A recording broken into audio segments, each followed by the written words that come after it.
नीचे हम ऊपर से, तू बार नीचे हम ऊपर से आवा कुट द धान हमर मुसर से, आवा कुट द धान हमर मुसर से। काल्हे के रतिया भइल दूर गतिया दर्द होता भीतर से, तू बार नीचे हम ऊपर से आवा कुट द धान हमर मुसर से, आवा कुट द धान हमर मुसर से।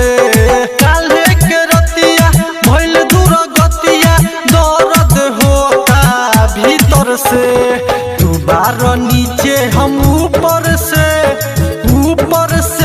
आवा कुट द धान हमर मुसर से, आवा कुट द धान हमर मुसर से।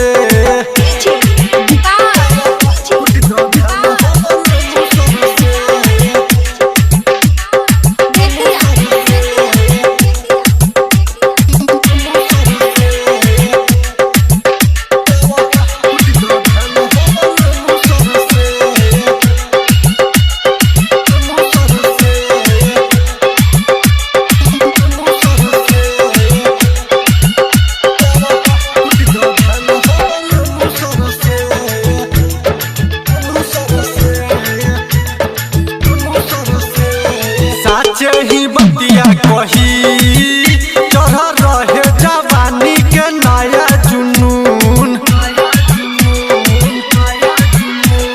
सच ही बतिया कही चढ़ रहे जवानी के नया जुनून। राजा पाजा में धके हच कैले सारी रतिया पलंग करे चुरुर मुरुर। मन जोग मिलल बा मरद हो, दूर कर दहिया के दर्द हो, मरद हो दर्द हो, दर्द हो मरद हो। तू बार नीचे हम ऊपर से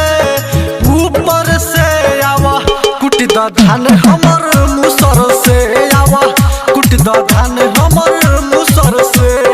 तू बार नीचे हम ऊपर से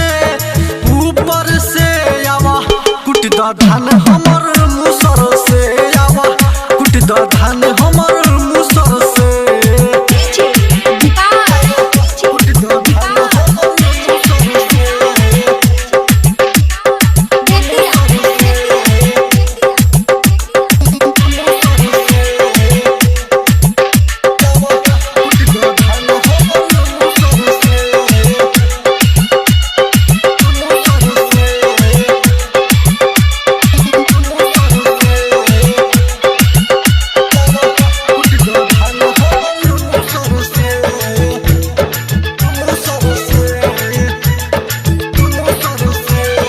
मन जोग मिलल भातार खूबे भरल बा कुट कुट के जोश जुनून। मन जोग मिलल भातार खूबे भरल बा कुट कुट के जोश जुनून। उहे मनवा के लालसा पूरई है, मिली ओकरे से हमारा पूरा सुकून। ओकरे ला सजम सवारब हो, सोरहो सिंहार हम करब हो, सवारब हो। तू बार नीचे हम ऊपर से आवा कुट द धान हमर मुसर से, आवा कुट द धान हमर मुसर से। तू बार नीचे हम ऊपर से आवा कुट द धान हमर मुसर से, आवा कुट द धान हमर मुसर से।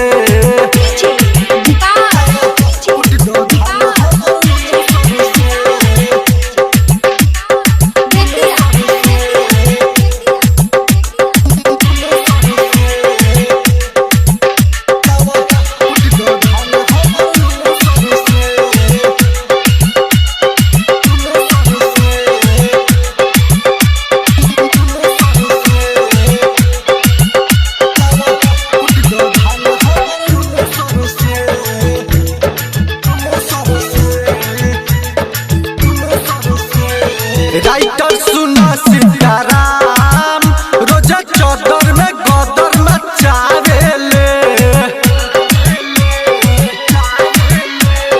मेघन सुना मोतीलाल रोजा चौदर में गदर मचावेले रम जाने ई गोदिया में धके खूबे ऊपर नीचे कुदावेले सेजिया पर कुश्ती खूबे लड़े हो चितपट के खूबे करे हो लड़े हो करे हो करे हो लड़े हो तू बार नीचे हम ऊपर से आवा कुट द धान हमर मुसर से आवा कुट द धान हमर मुसर से तू बार नीचे हम ऊपर से आवा कुट द धान हमर मुसर से आवा कुट द धान हमर मुसर से। रवि डिजिटल रिकॉर्डिंग स्टूडियो गंगा।